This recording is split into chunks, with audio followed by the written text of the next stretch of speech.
Shotgun with Charlie.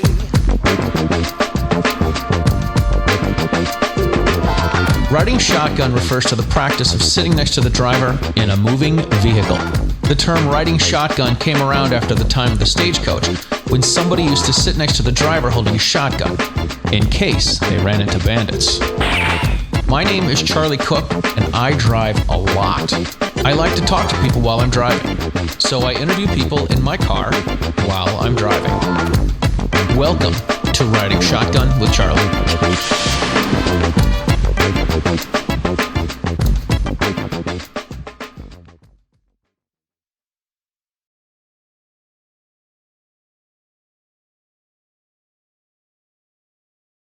Ladies and gentlemen, welcome to this episode of Riding Shotgun with Charlie. Today I have with me Mike Hughes and Britt Lentz. Gents, we got to make a turn. Nice to have you, Mike.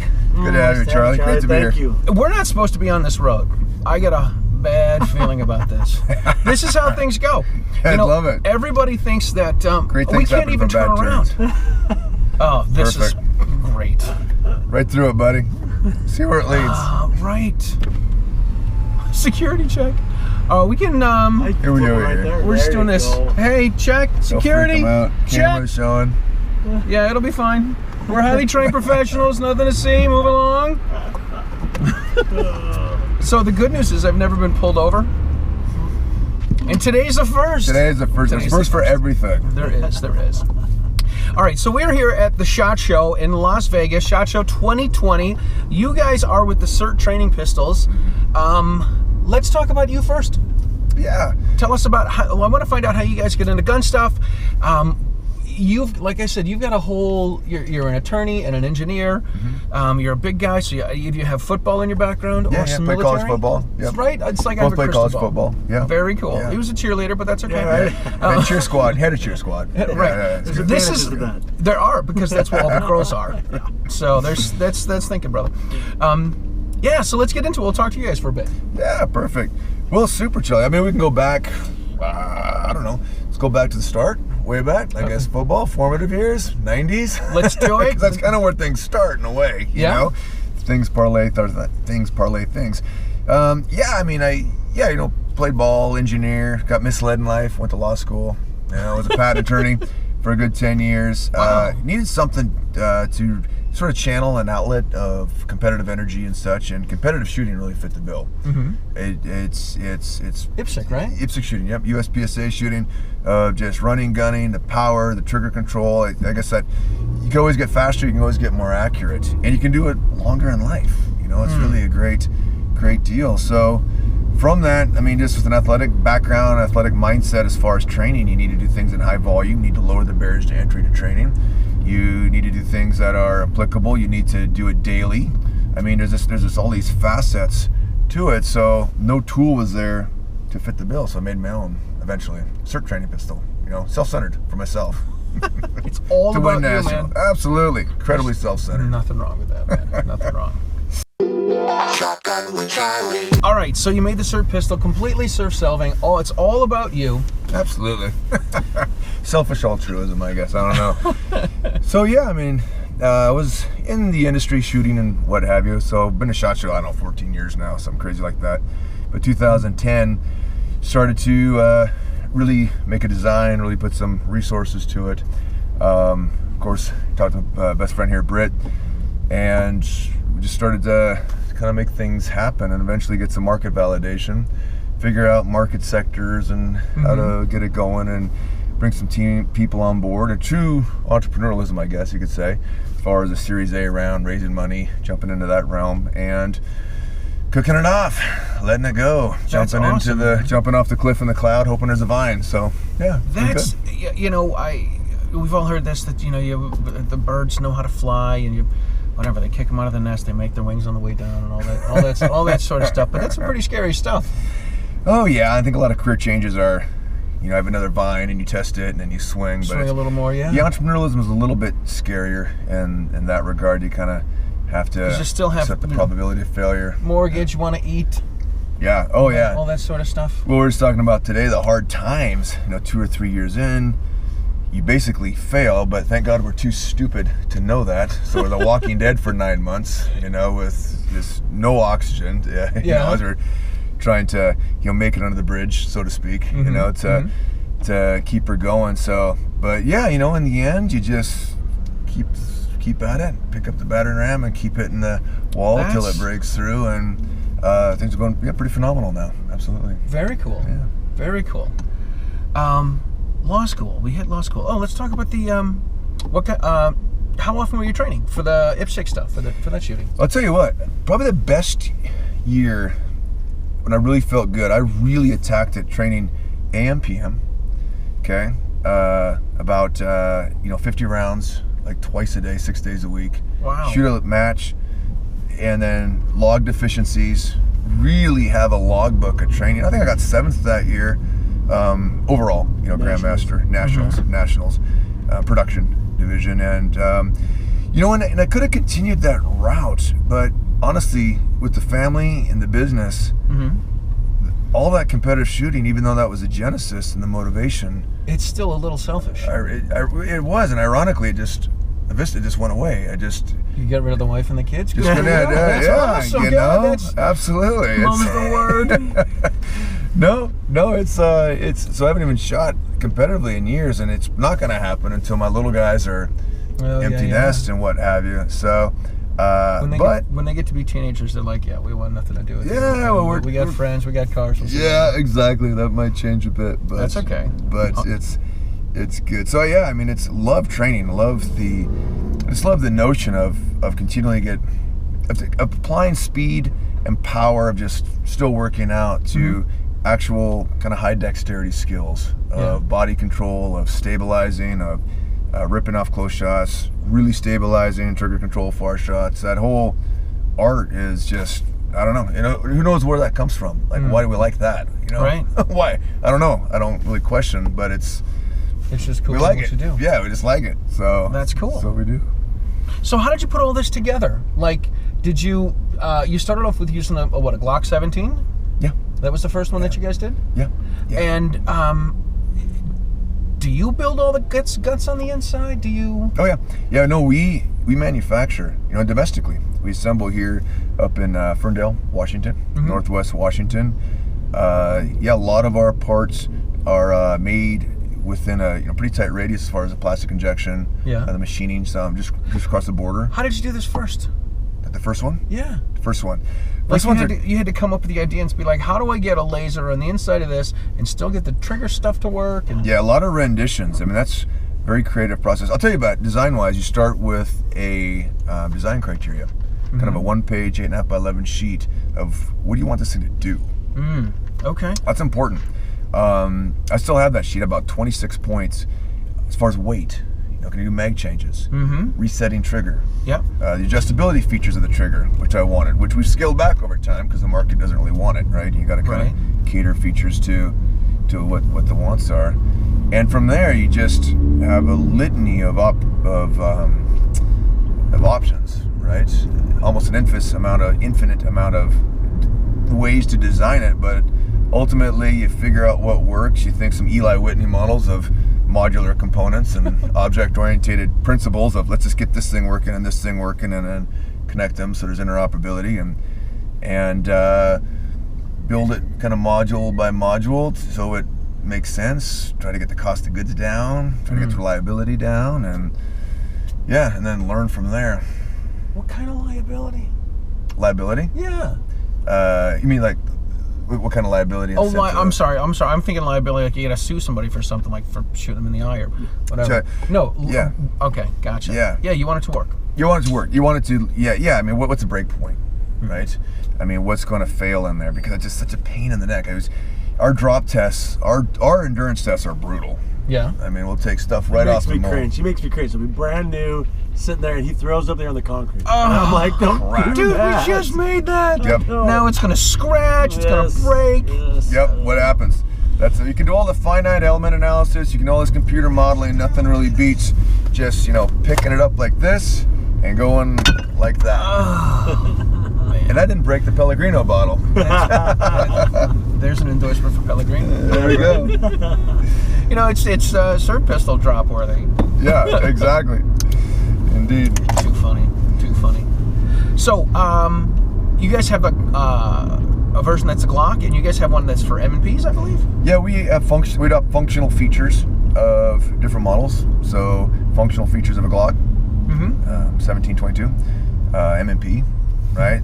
SIRT 20's coming out, which is functional features of the 320 from SIG. Nice. That one's looking really sharp. That's cool. And 2 different models. Kind of request from the military there as far as what they want designed around that. One with a safety too on that as well. So, pocket pistol, which is sort of a homogenized version of a like small crummy pistol shield. Yeah, all those little guys. Yeah. So, all right, it's exciting. And then our little rifle SIRT sticks that take the pistol and turn it into an AR-15 rifle.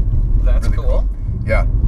It's an amazing product we're releasing just a few days. This SHOT Show. It's actually quite exciting. Cool. This is not where we want to go either. Yeah, you're doing great. I don't want to get on. I don't want to get on the highway, and that's where that looks like it goes. Yeah, you're doing good.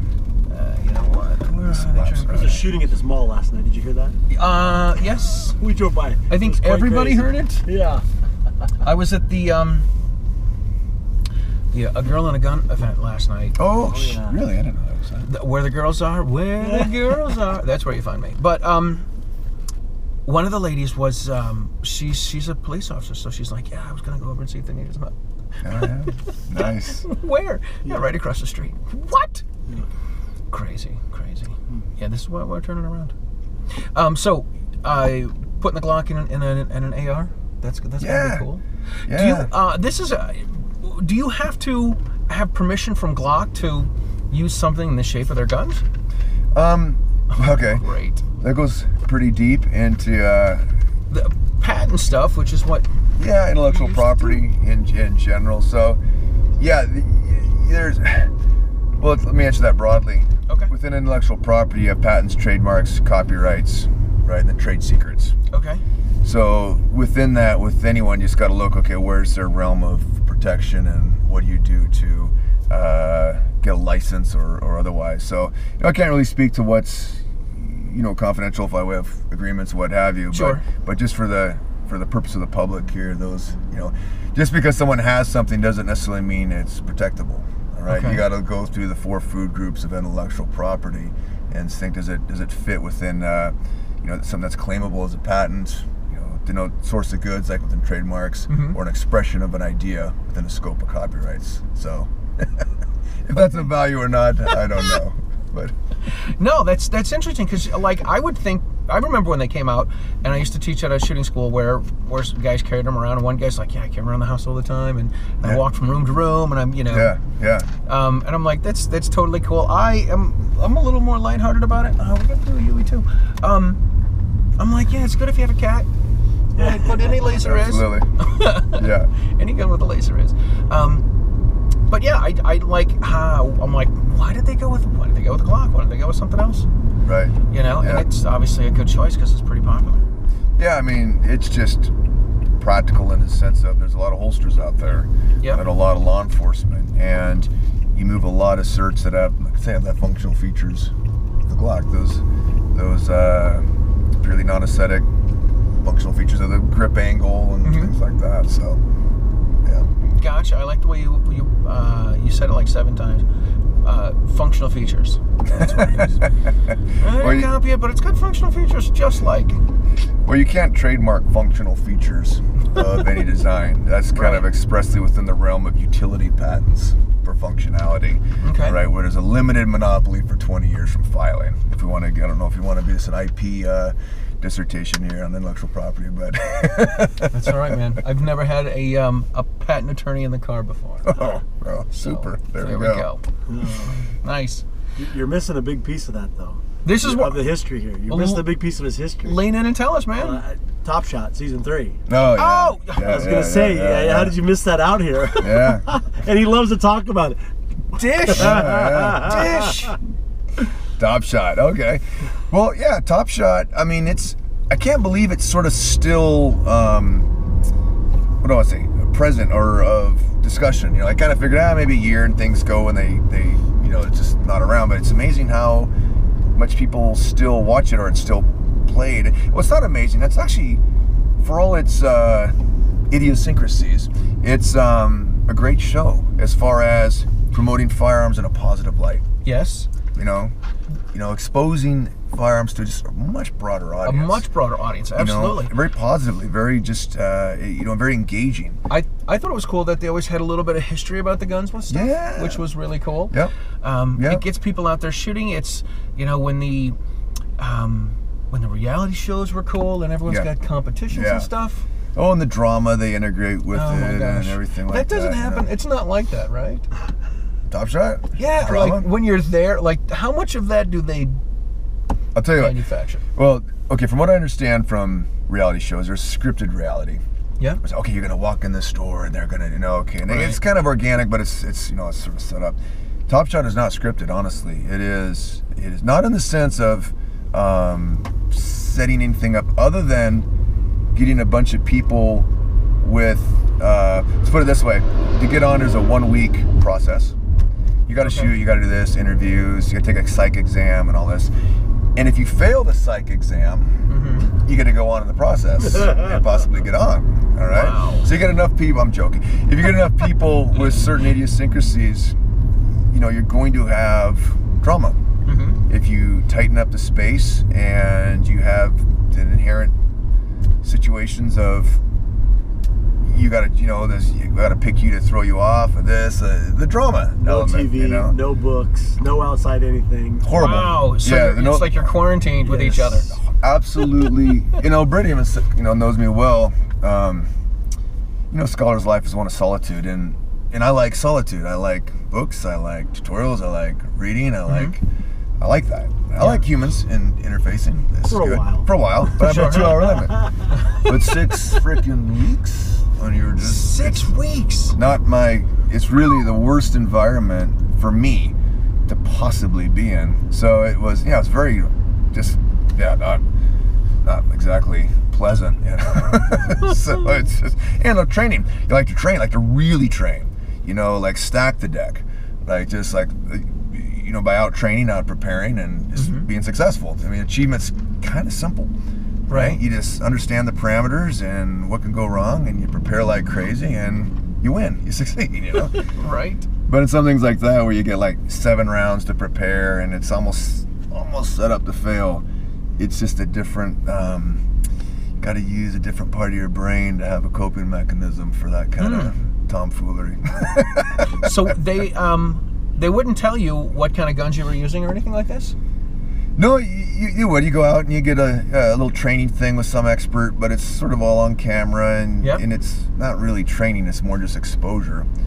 And fair enough. I mean, I don't care in a way. Like, I don't care. Just give me whatever. It has trigger, goes bang. I'll just roll with it. It's pretty simple, right? Pretty simple. Side alignment, trigger squeeze. Yeah, and it does make for good drama because things go wrong. Not everything that gets edited in there is kind of what. You can't show everything as far as malfunctions and things of that nature. Right. So, but all in all, that show is, I think, it's very good for positive. Good all around. Very positive. But to go back for All Stars or something like that is like negative Ghost Rider. I think I've done that once, and that's good enough. That's it's on the resume. You can't undo it. No. Yeah. That's cool. Yeah. That's pretty exciting. I remember when it came out and I started watching the show on the History Channel. I'm like, this is pretty cool. Yeah, it's good. How do you get to do this? Yeah. And they have you shoot. I don't want to say weird things, but they have eccentric, like the cannons and things like that. I shot that, and that's pretty kick-ass. Yeah. Oh yeah. I mean, exposure on that's neat. Cooking off a cannon like 11, 12 times. Throw rocks. Yeah, throw rocks. Go from primitive. Cover the spectrum of technologies, tools. Indeed. That is cool. That is cool, man. All right, Britt, tell us about you, man. So basically, same type of background. Played college football, played against Mike. We won most of the time. They didn't get many wins, so pretty easy there. Got back from, so hold on a second. Yeah. So he didn't win, but you're working for him. Yeah, right? You tell me who won. Amen. You tell me. Amen. Hey, the best part. It's crazy because we got back, we knew each other a little bit, and then all of a sudden we climb into birthing class. And birth together. Birth class, with the wives. Our wives, not the same wives, different wives. Yeah. Yeah, right. Yeah. And, Yeah, that was a whole different reality show. No, It's, it seriously was. My two dads, right? Yeah. From there, he was just going down these lanes and shooting. I've been a gun guy my whole life, and so he's like, "You got to come out and shoot." We started shooting at that point. I couldn't beat him at it, and it frustrated me because I beat him at everything else in life. So I wanted to beat him at this, and so he basically started training me. And then when he started this company, it was a no-brainer for me. Accountant by trade. Yeah. And God bless you. loved, yeah, right, amen. and then yeah, came on board and had been with it from absolutely day one. And I remember back when his mind was turning when he had his very first Glock and he had a laser leveler that he stuck on the side of it, and you would drive with the laser level to see the laser move, right? Right. To start the process. That's pretty cool. Yeah. That is pretty cool. It's been good since then. It's been phenomenal. What came first, the Top Shot or the Top Shot or the SIRT? SIRT. SIRT. Yeah. Well, SIRT shooting kind of relationships in the industry, and then that flowed into, I think, some recommendations. I think from Blake McGee's and something like that to get on Top Shot. You know, so maybe Taryn, some people like that. So, you know, like everything in life, right? It's it's about relationships, which are just premised on just respect, courtesy, being kind, right. Following up with what you All say. that stuff that your mother taught you to have. Everything in kindergarten, just everything I know about the gun business, I learned in kindergarten. Go back to kindergarten, learn those 17 or 20 base things. And, right. Yeah, you'll be you know what I fine on thought that. was the most important thing I learned from kindergarten was taking a nap. Right. That is a big one. That's the number one biohacking thing, right? Right. Just get some sleep. My day takes me a couple different places. Somewhere in the morning, somewhere in the afternoon.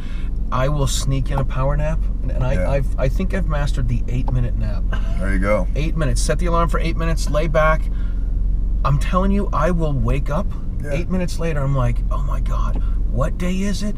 Where am I at? And where am I supposed to be? That's a skill. That is a real skill. This is what's frustrating. If I could sleep like that for 4 hours, I'd be golden. Right. But that doesn't always happen. That's awesome. So, cool. You guys have any new products coming out besides you said you got the AR? Yeah. Well, All right. Yeah, go ahead. I'm a revolver guy. I carry a J-frame. When you making one in a J-frame? I don't think so. The market. Oh, okay. Get out right now. Yeah. This is it. Yeah. No, it's. Yeah, I mean, we got to kind of pick. I mean, but for some of that too. I mean, honestly, people get wrapped around the platform a little bit too much sometimes. Where even with a J-frame, I have a J-frame, little 38 featherweight, little titanium wonder there, and it's, Ankle holsters it all. Yeah, ankle holsters it a lot. It's nice. It's there, as another option. And forget it's down there a lot because it's so comfortable and light. But the transferability from all the other shooting a Glock with a different grip angle and this and that. I mean, it's there's you have the fundamentals, and then I think you have a core even beneath that, where it's not just about trigger pull and finger placement and pushing high and outside and this and that. I think those reps build more of a fundamental skill set to where I can pick up a J-frame and shoot it really good. It's the same. I mean, a longer trigger pull, this or that, but those idiosyncrasies don't really trump like I said, the fundamentals that get built. Absolutely. Absolutely. So being a revolver guy, my first handgun was a Smith Model 19. Oh yeah. A 6-inch barrel. And I used to go downstairs with a cup of coffee in the morning, and the kids and the wife were sleeping. I'd go downstairs and dry fire until the coffee was gone. And it has a good trigger on it. Yeah. And it was nice and it was heavy. Yeah. And then everything else that I would shoot after that would be a breeze because I'm used to having a heavy trigger. You bring up a good point. I'm one of those guys, like, if you can drive a stick shift, you can drive an automatic. Yeah, but if you drive an automatic and you go to a stick shift, you got to give yourself a little bit of whiplash. Yep. Well, with regard to that, training-wise, SIRT-wise, I strongly recommend people take their SIRT training pistol and go heavier on the trigger. Go heavier. Because you can adjust it? Yep. Oh, yeah. You can adjust the brake. Just the brake weight. The brake weight.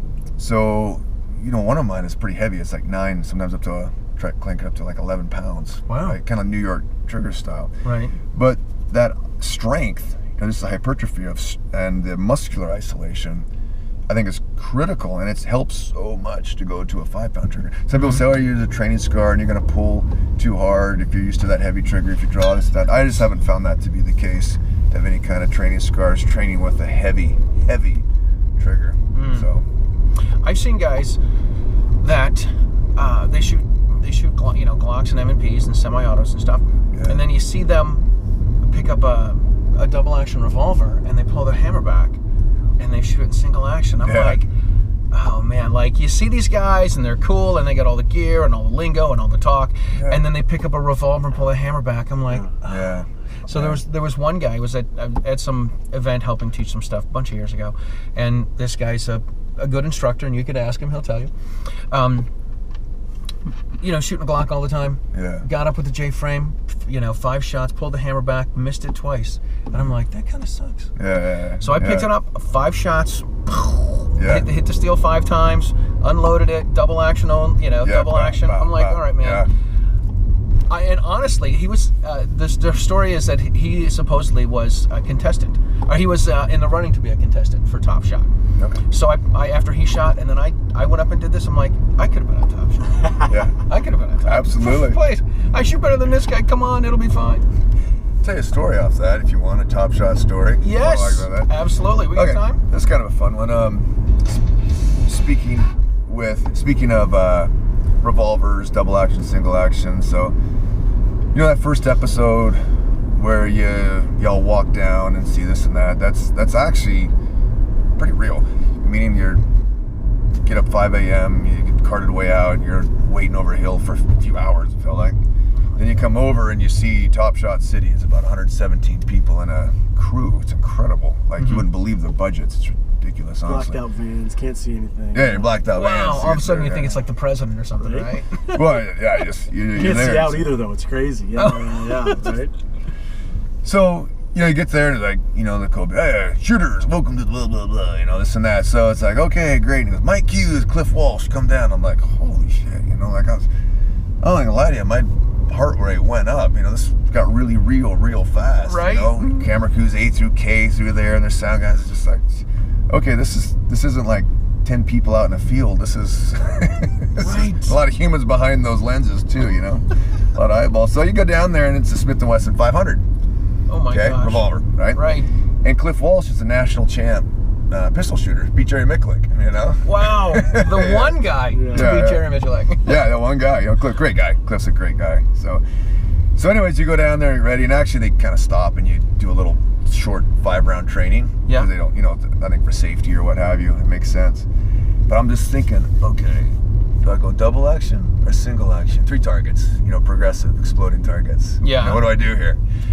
And I'm a revolver guy. I'm thinking, okay, how am I gonna do this? Speed of double, a little precision of single. So it's gonna kick like a mule. Smith & Wesson 500. How about I, boom, cock, reset, and then boom, cook it off. Right. So that was my MO, and it worked out really well. Came up, cocked. Yeah. Boom. Bam, cocked. Reacquired, boom. I beat Cliff on that, actually. I edged him out. Yeah. So you beat the guy that beat Jerry Miculek, so you're better than Jerry Miculek. Is this what I'm hearing? Is this what I'm hearing? Yeah, right? Yeah, no. To quote Chris Collins after that, though, who's on the show with him, he said, after Mike shot that, everyone was like, what are we all doing here? What are we doing here? Actually, well, here's the thing, there's tides and highs and lows. That actually was a high. Like that. The performance went well. You know what I mean? Sometimes if it's there, you see it, you send it, and it just, the next one that's there, you see it, you send it, boom, it's there, you see it, send it, and you're done. It just flows that well. Sometimes it doesn't. But Chris, one of my best friends, Collins, on the show, he goes, Mike, you have no idea.